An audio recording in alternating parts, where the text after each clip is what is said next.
Well, I want to begin by thanking Clayton Old Elk for beginning our day in a good way. Thank you. So we're going to begin the day with kind of an amazing thing, right? Which is the reflections of two people who have been absolutely central to setting the mission of this museum. The first will be a reflection by W. Richard West, Jr., Rick West, citizen of the Cheyenne and Arapaho Nation of Oklahoma, now the President and Chief Executive Officer of the Autry National Center of the American West. He was, of course, the founding director and is now the Director Emeritus of this museum. You've got his biography in your packet, so I'm not going to actually read that. But I think it's simply worth thinking about the ways in which Rick offered such strong leadership and such strong vision for this museum at the beginning, and the kind of personal style and flair that he brought to this museum. Rick is an amazing man of words. He's a great talker. And unfortunately, the irony that comes with that is that Rick actually has laryngitis today. And he's unable to actually be with us, and so we miss him. His remarks, his reflection will be delivered to you today by Kevin Gover, Pawnee, as the director of the museum itself. As many of you know, I think of professor of law at the Sandra Day O'Connor College of Law at Arizona State, the Assistant Secretary for Indian Affairs in the Department of Interior between 1997 and 2001, and of course, the director of the museum today. You also have that biography, so I'm not going to read that in great detail, but I just simply want to say a quick word about Kevin. When I started, Kevin was maybe your sort of first year, second year, so Kevin and I have sort of been here together in the museum, and I came home from that very first meeting saying, this is really exciting, because here is a leader of this institution who has a really clear and coherent vision about how to move things forward and about how to use the museum to the greater good of Indian country, but also the United States, of which the museum is an integral part. That has to do a lot with education, about sort of driving cultural change in the broader society through educational kinds of means. The museum is an important part of that, and repatriation is an absolutely central and fundamental part of that mission of education. So Kevin is going has graciously offered to deliver, to present, to read Rick's speech to us this morning. And so I would like you to join me in making him and Rick in absentia welcome today. Kevin?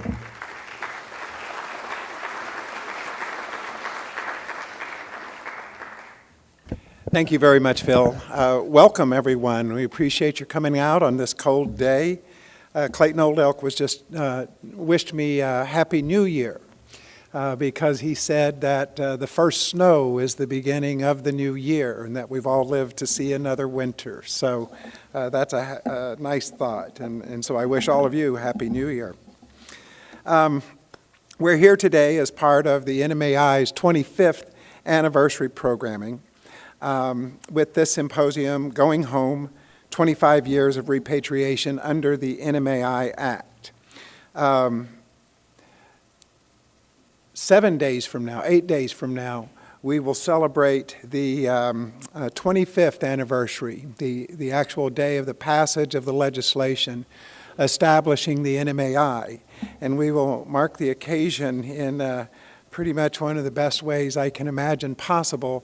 The Comanche Nation has agreed to present a festival that weekend, and we're joined by the chairman of the Comanche Nation, Wallace Coffey. Thanks for being here, Wallace. It was 25 years ago that Congress enacted the NMAIA Act. This landmark legislation both paved the way for the Smithsonian to assume control of the George Gustav Haya collection under the newly formed National Museum of the American Indian.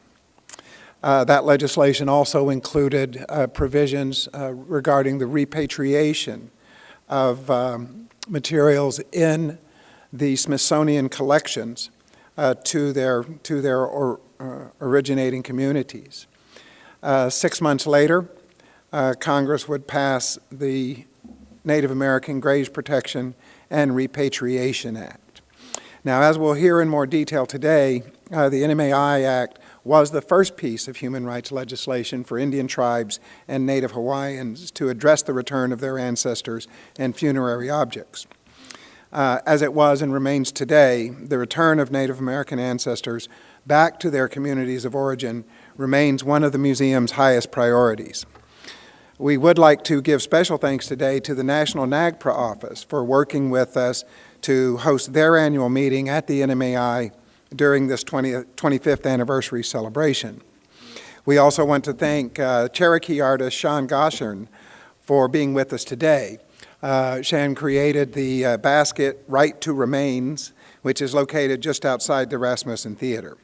And this basket is our signature contemporary art piece because it speaks so directly to the issue of repatriation and the necessity of returning Native ancestors to their homes. I also want to thank Rick West, the founding director of the National Museum of the American Indian. As you heard, he couldn't be with us today, but as he always does, he had prepared very insightful remarks, which I'll have the opportunity to read. And then last but not least, I would like to congratulate Suzanne Schoen-Harjo, a writer, curator, activist, a founding trustee of the National Museum of the American Indian, and a speaker at today's symposium. Last week it was announced that Suzanne will receive the Presidential Medal of Freedom, the United States' highest civilian honor, which will be presented to her by President Barack Obama on November 24th. So congratulations to Suzanne.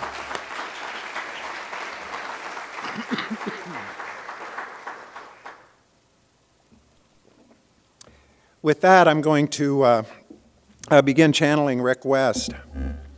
This is a big moment for me. I've always wanted to be Rick West, so finally. Rick wrote as follows: The National Museum of the American Indian and Repatriation, Reflections on a Journey. When I was asked to keynote this seminal and important symposium on a subject so important to the National Museum of the American Indian, and for that matter, to all of Indian country, I could not help but remembering a quotation from the beginning of NMAI's repatriation journey. This statement was made by the museum's then Deputy Director for Public Programming, Elaine Human-Gurian, in the early days. This is what she said about the subject that so inflamed the American museum community almost a quarter century ago in the early 1990s. The American Indian claims, in their persistence and in their assertion and reliance on the creation and prosecution of law, have been the most visible catalyst for the current industry-wide reappraisal of museums as social institutions. For this pressure, all of us, even in our most fearful and anxious states, should be grateful. We will, I believe, learn more about museum possibilities in the next decade, thanks to the American Indian community, than we have learned in the previous several. And museums will become different in a way that will, in the future, seem logical and self-evident. I predict that we will not be able to recreate what all the fuss was about. The first time I used that quotation remains vivid in my mind to this date. I was a novitiate museum director in 1991, making my first presentation on the then new repatriation legislation, the Native American Graves Protection and Repatriation Act of 1990, at the 1991 annual meeting of the American Association of Museums.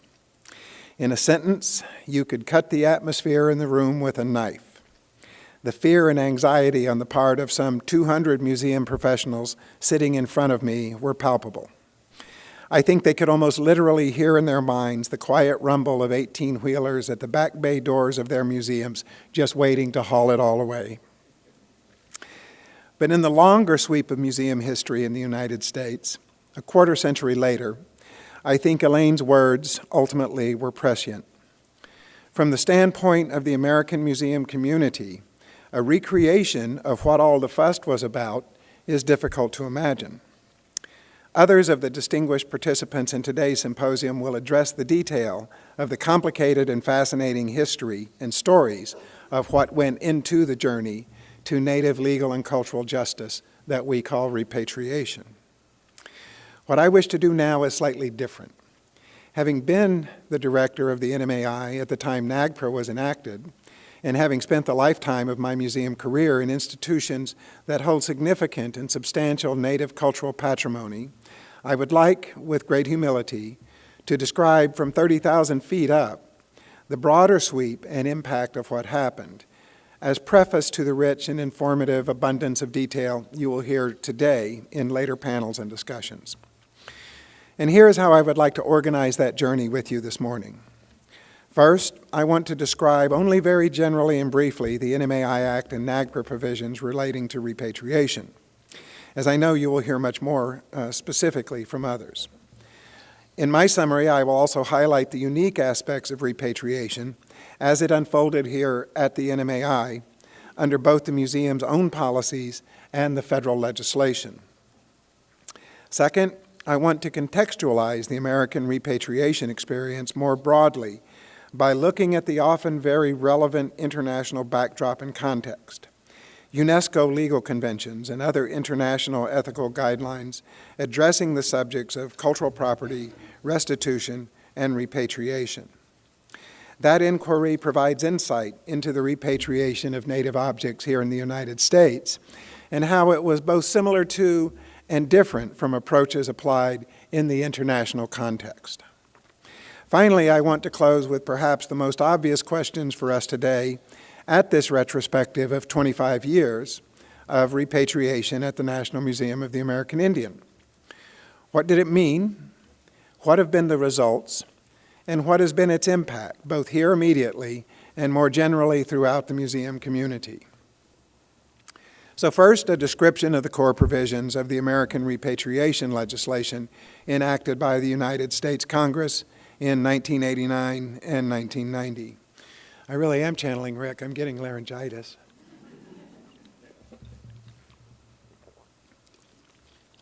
The 1989 Act applied only to the Smithsonian Institution and the Native collections of human remains housed at the National Museum of Natural History, while the 1990 Act applied to virtually all American museums and included collections of human remains as well as other Native cultural patrimony. For purposes of this presentation, the critical provisions of this legislation can be summarized together because of their legal sameness.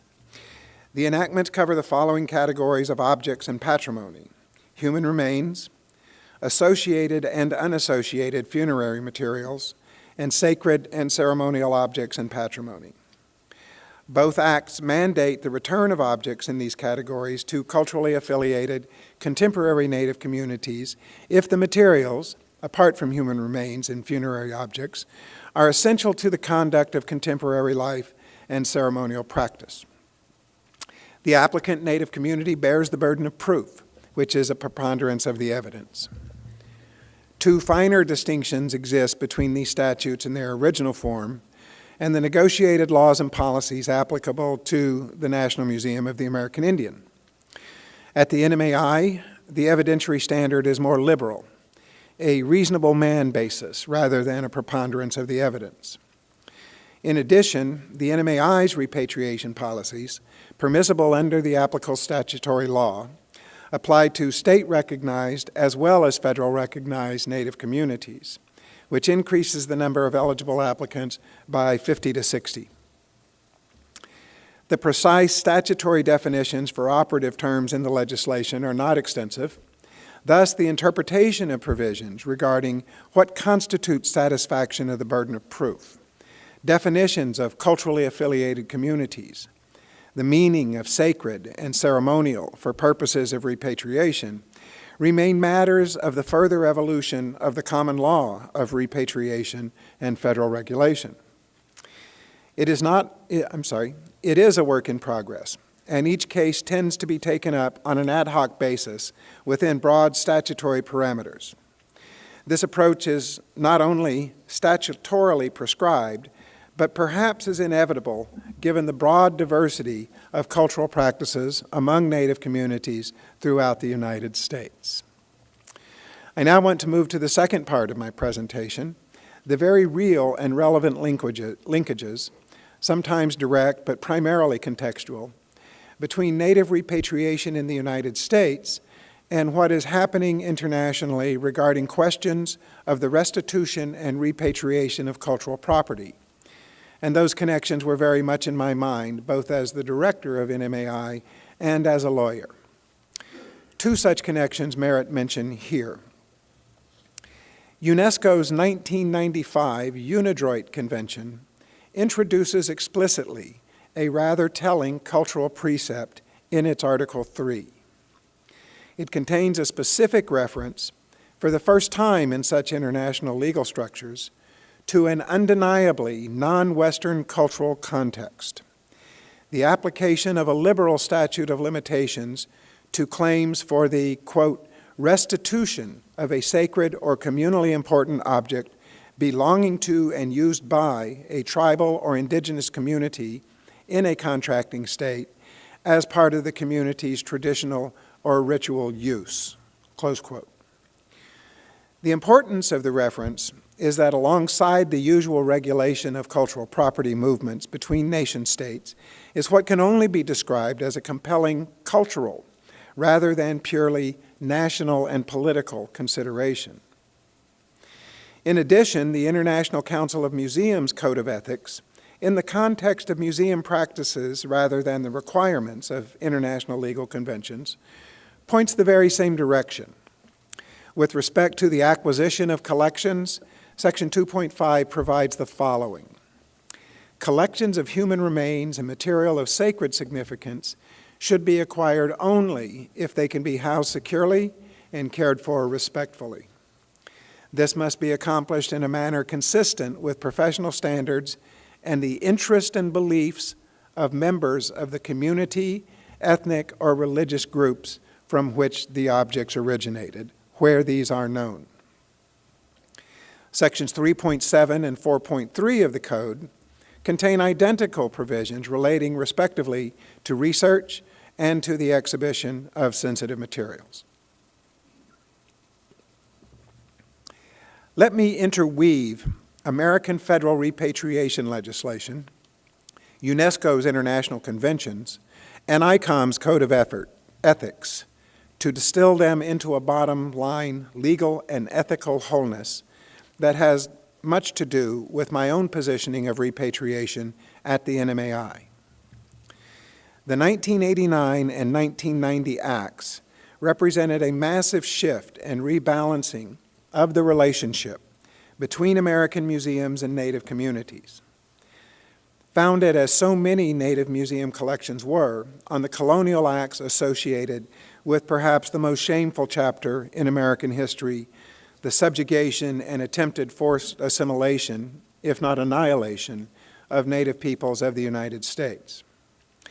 The American Congress was very clear in the legislative history of the 1989 and 1990 acts about their intention. With respect to certain categories of objects in the Native collections of museums, the material was to be subject to repatriation and to the return of legal and beneficial ownership to the originating Native communities.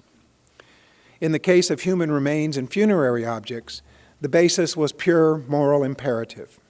The correction of a wrong that occurred as Native human remains often were swept from the battlefields by the United States cavalry and carried away for cranial research completely contrary to the practices of Native peoples regarding their dead. The rationale for returning sacred objects and cultural patrimony rested on a different footing that aligned with the legal and ethical threads of the UNESCO conventions and the ICOM Code of Ethics. The congressional axiom was that objects related to the sacred and ceremonial life of living Native peoples and cultures should be available for their use and ownership, and thus, upon their request and after due process, should be repatriated to them for those purposes. So now let's turn to my third and final point this morning.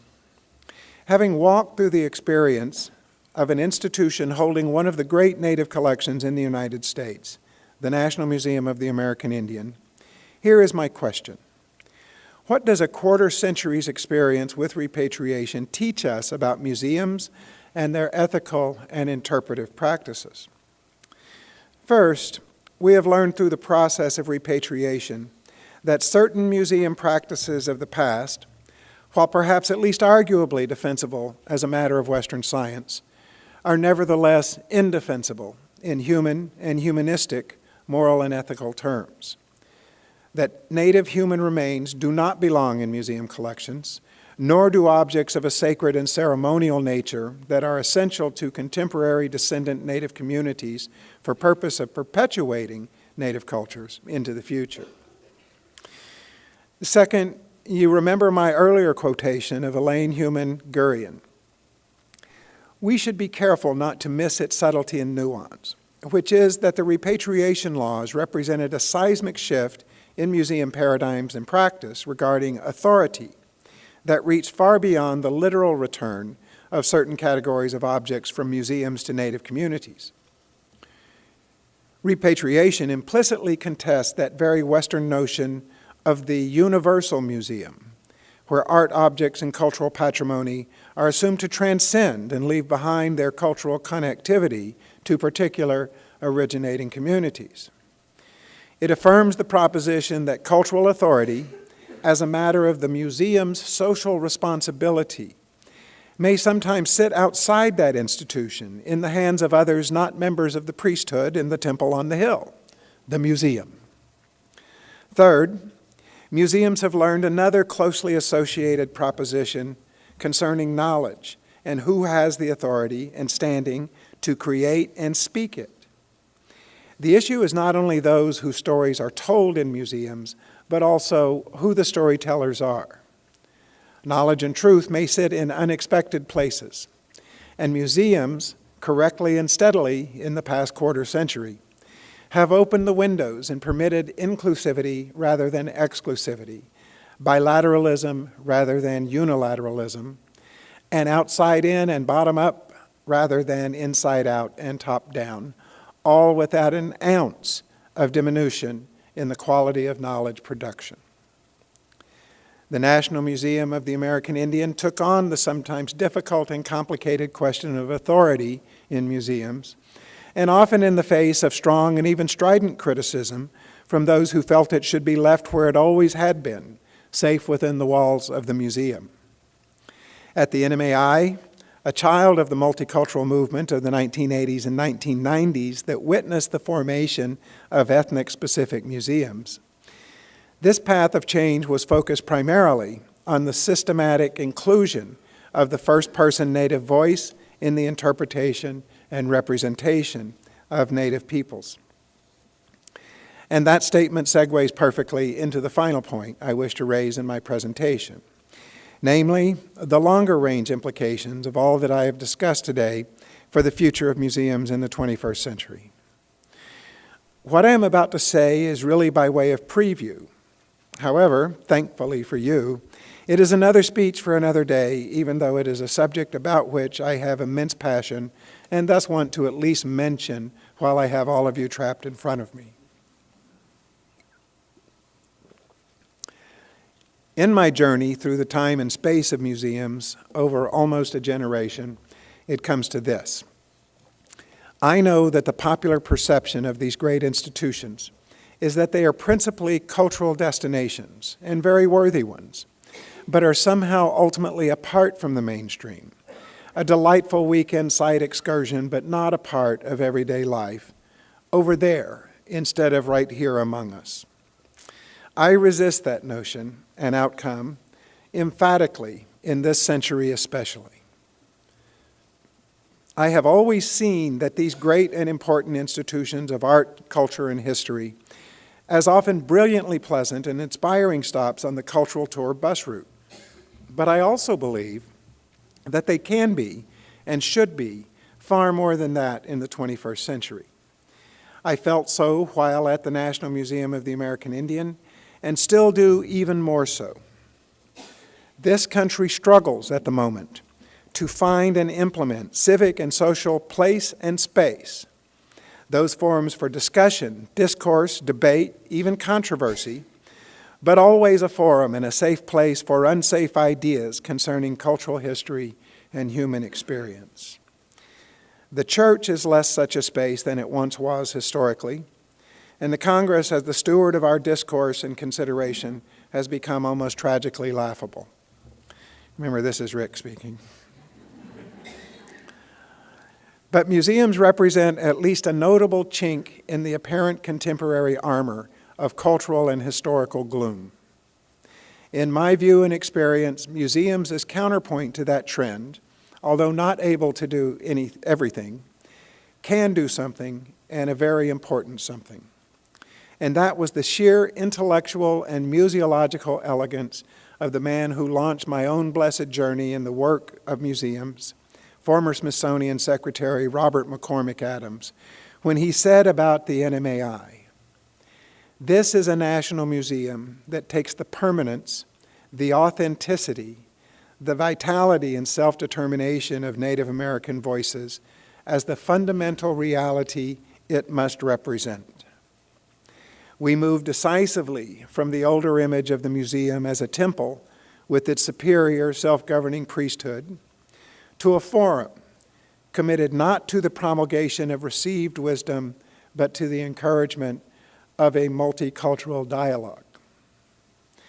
In conclusion, and hopefully a sweet and gentle antidote for the enduring approximately 20 minutes of hopefully important but often dense verbiage regarding 21st century museology and museum practice, let me depart on the wings of a poem. It is entitled, "It Doesn't End, of Course," by Simon Ortiz of the Pueblo of Acoma in the state of New Mexico. And his focus, apropos of much of what I've said today, was on a continuance of Native culture and identity.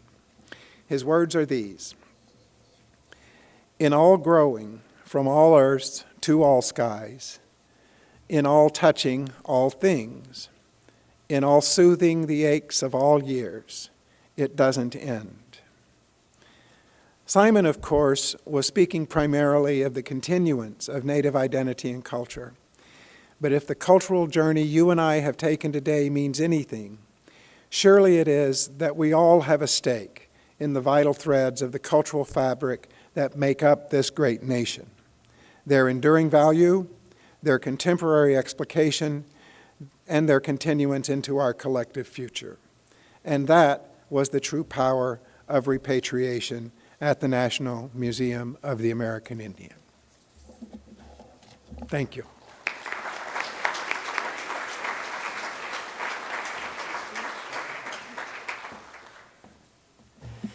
Thank you, Kevin, and I think we can all thank Rick for a really fantastic meditation on this, truly a 30,000-foot level kind of view that pulls together a number of issues that we want to discuss and talk about today.